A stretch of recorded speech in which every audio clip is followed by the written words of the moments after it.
Welcome to UO Today. I'm Paul Peppis, Interim Director of the Oregon Humanities Center. My guests today are Robert McChesney and John Nichols. McChesney is a professor at the University of Illinois at Champaign-Urbana. He focuses on the history and political economy of communication. John Nichols is the Washington correspondent for The Nation and a frequent radio and TV commentator on politics and media issues. McChesney and Nichols are co-authors of Dollarocracy, How the Money and Media Election Complex is Destroying America.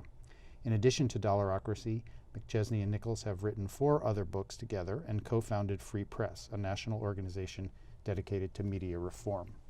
McChesney and Nichols gave a talk based on their book as guests of the Wayne Morse Center for Law and Politics on November 14, 2013. The Morse Center's current theme is media and democracy. Thank you, gentlemen, for coming on the show. It's a total pleasure. Pleasure. What is the money and media election complex? Well, by that we refer to the fact that there's a huge industry now that gives money to campaigns, receives the money from campaigns, and together benefit by the status quo. And the dominant players, the most important ones, are the billionaires, CEOs, and large corporations that have been unleashed by Citizens United and a number of other rulings so they can really give as much money as they want to influence and shape political campaigns, state, local, and national level. And they've filled the void of what was not there before. In 2012, for example, there was nearly $11 billion spent on elections in America. Nearly $11 billion. That's twice what was spent in 2008. 10 times what was spent just 20 years ago, even allowing for inflation. We've had an enormous increase in spending, and this fuels this money and media election complex. To give some sense of how much money this is, Germany earlier in 2013 held national elections, and for every dollar Germany spent, and for its politicians, its candidates, its campaigns, and its national elections this year, in the United States in 2012 for our congressional and presidential race, we spent $34. We outspent Germany 34-1 per voter. And we're the outlier. We're the ones who are off the grid. Germany and all the other democracies spend much less money. And this gets to the other part of the money and media election complex. Besides the big donors, the wealthy individuals that give the money and the corporations, at the receiving end are television stations that run where most of this money goes. It goes to candidate ads, attack ads that appear primarily on local television stations, which are not mom and pop operations. They're owned by large companies that make huge amounts of money now, billions of dollars a year in profit on these ads. And they are now, these commercial broadcasters, a lobby that opposes any reform of our electoral system, much like the NRA opposes any reform of our gun laws. So what do we get for all this money being spent? Well, we get a dollarocracy. And the term dollarocracy is one we developed as we were working on this book as an alternative to the term democracy. People basically know what a democracy is, or at least they try to, and that is a situation where our votes feed into a whole and we choose leaders. They often represent us. Sometimes we have direct democracy, but usually we have leaders who represent us and they are supposed to serve us. But in a dollarocracy, it's very, very different. It's not just that the people who are elected are deferent to the money, although frankly, I think even 4-year-old children would tell you that when you're getting literally tens of millions of dollars and the people who write the biggest checks become definitional in that process, you're going to be deferent to them. It's a given that that is the case. But it's also a bigger thing. In a democracy, the people shape the discourse. Ultimately, what we vote for, what we choose over time, defines where we would go as a country. In a dollarocracy, what we choose doesn't necessarily define where we're going. And I'll give you a very good example. Last year, it wasn't too confusing with the presidential election and what our elections were about. Barack Obama was running for re-election as President of the United States. And he was running saying that he wanted to fully implement his Affordable Care Act, which his opponents called Obamacare. Pretty clear, you vote for this guy, you want it. But he was also saying he wants to maintain Social Security, Medicare, Medicaid, basically not perfect on those issues, but pretty strong. The Republicans said, we really don't like that 47% all that much. We don't want to worry too much about them. And in case you're missing our point, we're going to take Paul Ryan, the leading advocate for radical reforms of Medicare, Medicaid, Social Security, also the guy who was the point man in the opposing Obamacare on the floor of Congress, make him the vice presidential candidate. Okay, absolute clarity. Know what the choice is about. Obama wins by 5 million votes. he wins an electoral college landslide. He wins a higher percentage of the vote than John Kennedy in 60, Nixon in 68, Carter in 76, than Reagan in 80, than Clinton in either of his elections, than George Bush. I mean, he did a big whomping win. Gets a couple more seats in the Senate. And even in the House races, more people voted for Democrats than Republicans. Only gerrymandering gave the House to the Republicans. So you're like, okay, absolute clarity. Democracy has told, we've weighed in. We know what we want. Year later, what's going on? We're talking about, whether to do Obamacare and how to do it. We're still wrestling with all that. And there's talk of a budget deal where you might have some sort of grand bargain or something where you'd mess with Medicare, Medicaid, and all those, and Social Security. And who's chairing the committee that's talking about these radical changes? Paul Ryan, the guy we voted against. And all I would tell you is, in a circumstance like that, the average person might actually start to recognize that there's some other force than just their vote guiding this thing. So you mentioned, Bob, in passing, Citizens United. So what role has the Supreme Court played in the creation of the Dollarocracy? It's played a central role. I don't want to exaggerate it in the sense that when Citizens United came along in 2010, as Larry Lessig, the Harvard law professor, put it, it put a bullet in the body, but the body is already cold. I mean, we're talking in the book about changes that have been taking place since the 1970s. But even since the 1970s, the Supreme Court has played a central role in sort of stimulating and making possible the huge amount of money into politics. One of the things that's striking in American history is that in state after state, Oregon has a rich history in this area.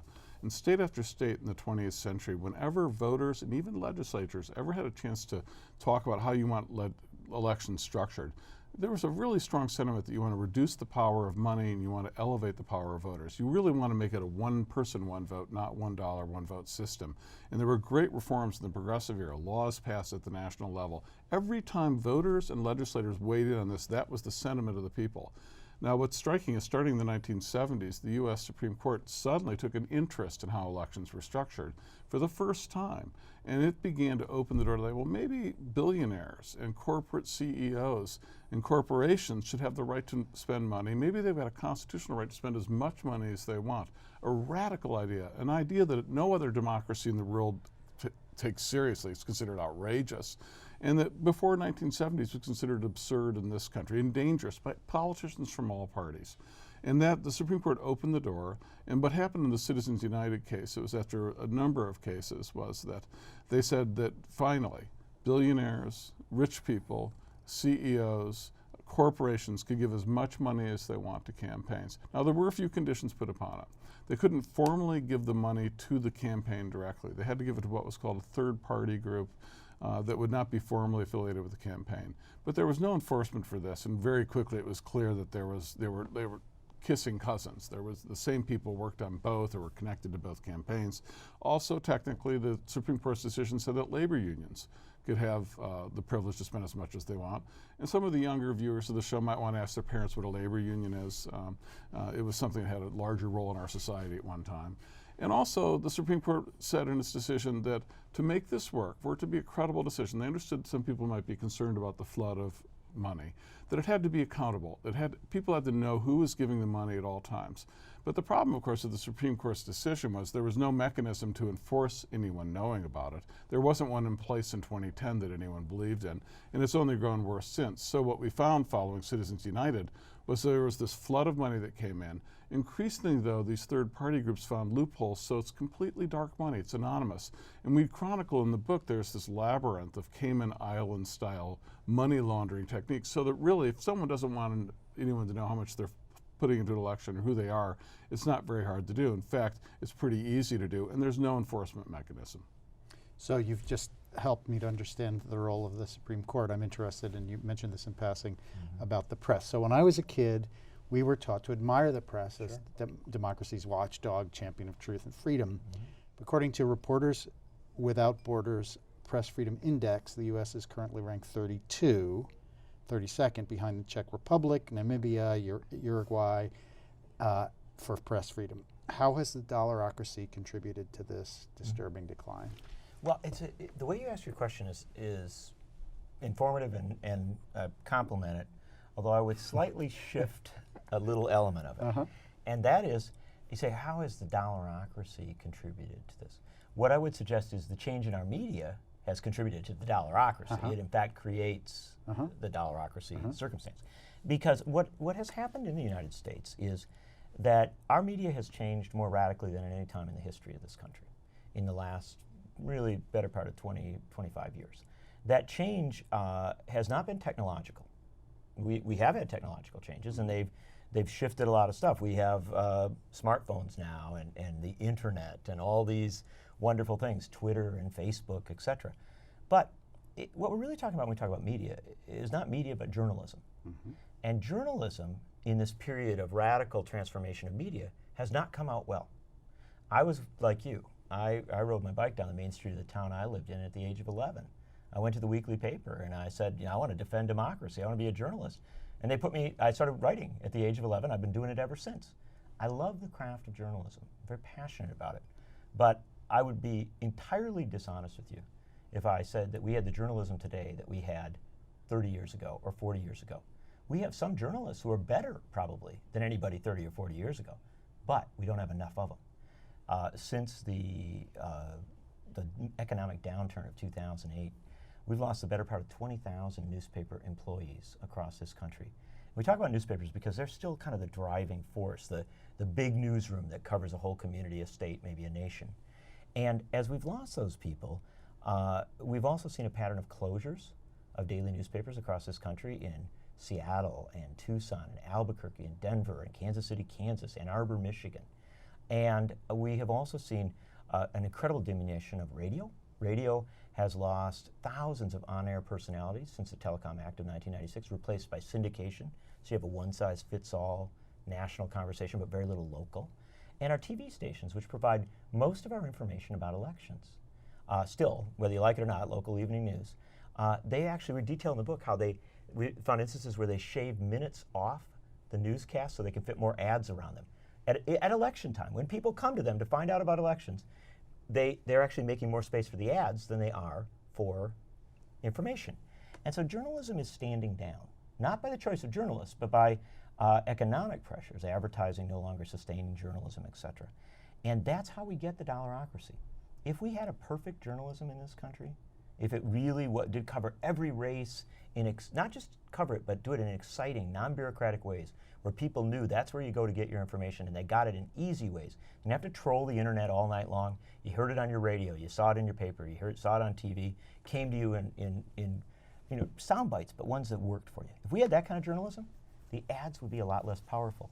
Instead, what we have today is a situation where, and we identify this in the book, there are races for statewide offices in this country that go uncovered until after the primary, when you find out that the candidate who got nominated was a pawnbroker who used money from a very scandal-plagued operation, and then turns out maybe to have some drug problems and some spousal abuse problems. And it's like this nightmare situation. Say, how did this guy get nominated? And then the local papers say, well, maybe we should have covered that race. Well, the bottom line is, we do not today have a journalism that is sufficient to democracy. The people need the information, and they're not getting it, and the space is being filled by these ads. That's where people's information about how to vote is coming from, but those ads are overwhelmingly negative. They are often disreputable, frequently dishonest. They are incredibly repetitive. They have a huge power in our politics, but the power isn't to engage people. It isn't to excite them about, guiding their own affairs. The power is to drive people away from the process. That's why we have such low turnout in elections in the United States. So some people thought that the internet was going to be the solution to this problem, right? So the internet and new media was going to come along, and that was going to fill the gap of this decline in the freedom of our press and the rigor of our journalism. So what about that? What happened there? Well, there's two ways to look at it. First of all, with regard to journalism, a lot of people thought that when the internet came along in the 1990s and into the last decade, that it would unleash all sorts of opportunities for people to get information they couldn't get before, that they would be empowered as never before, that the gap between what wealthy, powerful people would know or people who could consume a lot of news media that cost money, and with people who couldn't afford that would end because people could go online and find everything. And it was a very hopeful time, I think, for democracy and for the idea of a really democratic journalism and political culture. And what John just described, I think, is really the crucial point that I hope listeners or viewers take away from this, which is that the economic model that made commercial journalism possible in the 20th century, which was advertising supportive news media, is dying rapidly. And it's dying rapidly primarily because of the internet. The internet didn't cause the decline of journalism beginning. It was the commercial pressures and monopoly that really started to undercut the resources going to newsrooms. But what the internet has done is accelerate it and made it permanent. What I mean by that is it used to be in the old media, and what people thought would take place with the internet is advertisers would place an ad in a newspaper or on a website, and the newspaper or the website would then use the money to hire reporters, put content on to attract viewers or visitors, and then advertisers would have them see their ad that's placed in the newspaper or on the website. Well, on the internet, they've got a whole new way to do advertising. They go through one of the 4 great networks run by companies like Facebook and AOL and Microsoft, and basically a company goes to that and say, we want to find 20 million women who meet this profile, and they will find them wherever they go on the web, because they know everywhere you go on the web. Whatever website you go to, and only the people who fit that profile will see the ad. Well, that's great for the advertisers, that's great for the ad network, that's terrible for the new websites that want to do journalism, because their resources that come in from advertising have basically been wiped out. And when you erase advertising revenues from commercial journalism, you wipe out that industry. Because no news media industry's ever survived on final viewers, ever, or final consumers. It's always relied upon advertising. So at that level, the great crisis with the internet is that it's not producing, there's lots of stuff. If you do Google search on a candidate running for office, there might be 10,000 pages. But how much original material is there on that candidate by someone who's actually accountable for doing it well, that's being fact-checked, that's in a competitive environment, that if they screw up will have to answer to someone? There's hardly anything like that for almost any race. So the internet's it's producing a lot of noise, but it's not producing a lot of music in terms of being of value to people, because the economics aren't there. Now the other side of the coin is, well, even if you don't have journalism, well, at least we can go out and talk to each other, we can communicate, you can bypass the gatekeepers. You know, so you can bypass the negative ads, and that was the great promise and hope of the internet. And I think the Dean campaign in 2004 was a classic example, the Obama campaign to a certain extent in 2008, of how the internet can be used to let regular people participate effectively and not have politics just be a tool of the fat cats and the big guys. And unfortunately, as we chronicle in the book, that really hasn't continued to develop along that path. In fact, the 2012 Obama campaign really developed the use of the internet in ways no one anticipated. They were really a generation in ways, or at least an election cycle or two ahead of everyone else. Because what they did is they took that principle of being able to know everything about people and target their advertising, target their emails, target all their work to individuals knowing between 1,200 and 2,000 points of information about every American voter. They collected all this information onto their Amazon cloud account, and they have all their supercomputers and all their people doing it, so they can craft a different message to you than to John. It's a very different world. Instead of a world in which you control what you see on the internet and you see the same as everyone else, the people sending you stuff control what you see, and they determine it based on what they know about you and what's in their interest, not necessarily yours. Unfortunately, the internet won't be the solution to our problem. So it's not a coincidence that the NSA went to Facebook and Not to at get all. all that No, no. information. So why is it, do you suppose, that the United States population has not risen up in arms about this data mining fiasco? That's a very good question. And I think that in some ways, it's because things are moving so fast, we don't always catch up with what's going on. And sometimes it's almost unimaginable. You know, I've got my phone here, right? And this phone was supposed to give us information. It still does give us a lot of information. Bob and I found our way to the University of Oregon campus using the map on the phone. But the problem is that the way this is viewed by the political class and the economic wealthy elites in this country, this is how we gather information on me. They know where I'm at because I used it to get here. And so I don't think people have totally put those two things together. Especially among younger folks, there tends to be a sense of, I live on this device, this is my world in many ways. I put my information there, I communicate, I connect. And so it is not as easy to build a response to something that you're so integrated with. But I want to emphasize, there has been a response. Thousands of people rallied in Washington, D.C. just a couple weeks ago to say, stop the spying. Tammy Baldwin, a senator from Wisconsin, just introduced a bill to say, stop the spying. We really got to start to regulate this thing. Ron Wyden from Oregon and others have stepped up and really been outspoken on this issue. We see the most remarkable left-right coalitions in America today. Libertarian Republicans, very progressive Democrats coming together, working together on these issues. So I think it's there, and I think the outcry is, it's under the surface, it concerns people, it feeds some of our anxieties, but in reality, I think the biggest problem is, this is perhaps the biggest problem of all, the worst data mining is not by our government. It's not the NSA. The big data mining is corporations and politicians figuring out not what we're doing, but how to manipulate us. They're taught how to manage us. And in a circumstance like that, I don't think you can delink all of this from what we're talking about with Dollarocracy. Where the outcry needs to be is not merely about the data mining, not merely about the privacy issue, but it is about this broader question of the extent to which we are manipulated. Our discourse, our approach, not just in our economic life, but in our political life, is manipulated by very powerful folks who think they can get results. And so what we say to people, we've been on campuses all over the country and in community centers, union halls, churches, there's always a good crowd. And they're always very, very engaged. And you know what? They applaud for all of the criticisms and all of the proposals. But there is a sense that we can't stop this thing. Part of what Bob and I do, I mean, literally, the biggest part of our work is not to inform people about these things. It is to also inform them about the unique American history of responding at critical junctures to overwhelming challenges, the challenge of slavery and the challenge of the economic systems before the Civil War, the challenge of the Gilded Age, the overwhelming power of monopoly, the challenge of the Great Depression, the challenge of dream deferred that ultimately led to civil rights, women's rights, so many other things. We as a country put off responding to big, overwhelming, and sometimes frightening problems till the last minute. We really do. But then, amazingly enough, we rise up and do something about it. And what we would suggest is that the NSA information, the data mining information, along with all this information about money and politics, along with the collapse of our journalism and so much else, when we start to put this all together, it demands a holistic response, not just to be angry, but to actually seek fundamental changes that can address these problems. So, how do we do that? Well, there's a whole range of them. And when you talk about a moment of reform, like the Progressive Era, the New Deal, the Great Society, Reconstruction, you're talking about reshuffling the deck for all of society in fundamental ways. And what all those four periods had in common was they were obsessed with inequality. And I think that's the great issue in America today. We've seen an increase of inequality in the last 40 years that's astonishing. We now have nearly half the American population either formally in poverty or what's called low income. And low income in the United States would be in poverty in a Western European country.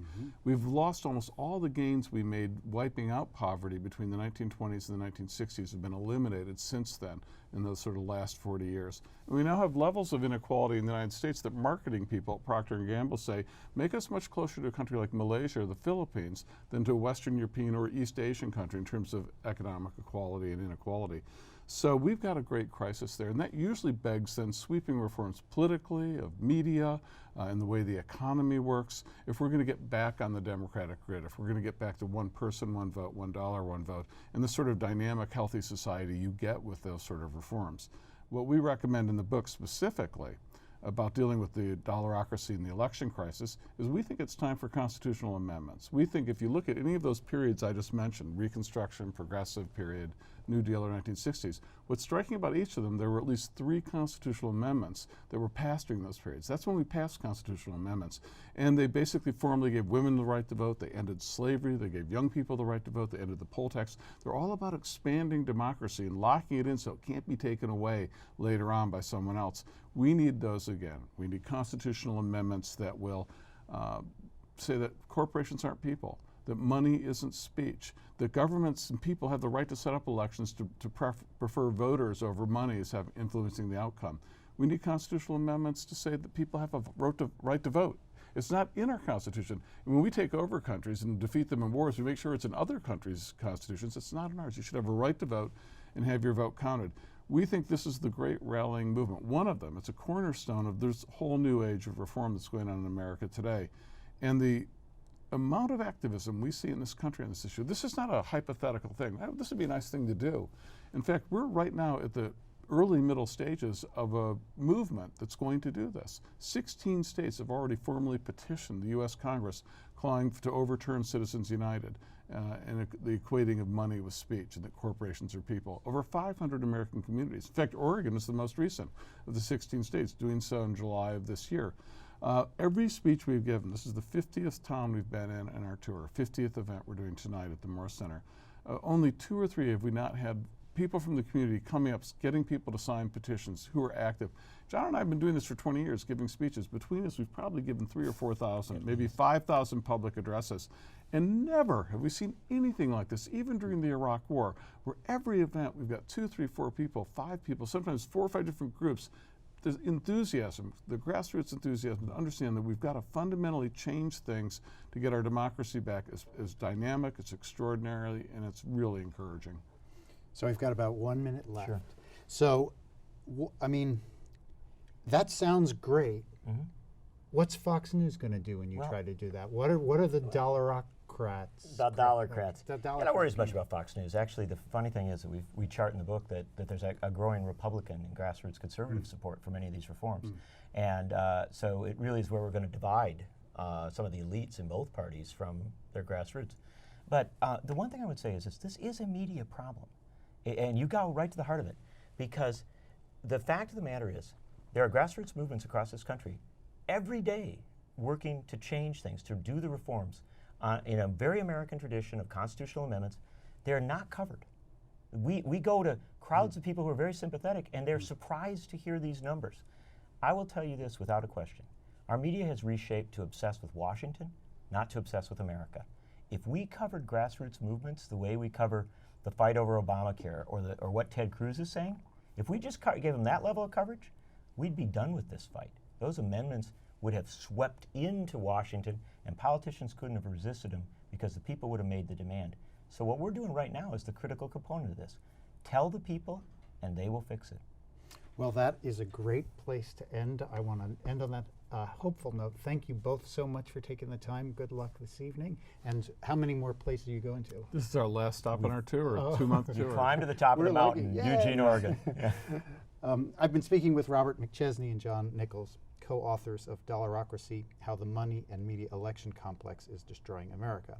They gave a talk based on their book as guests of the Wayne Morse Center for Law and Politics on November 14th, 2013 at the University of Oregon. Thanks for watching, and thank you both very much again. Our pleasure.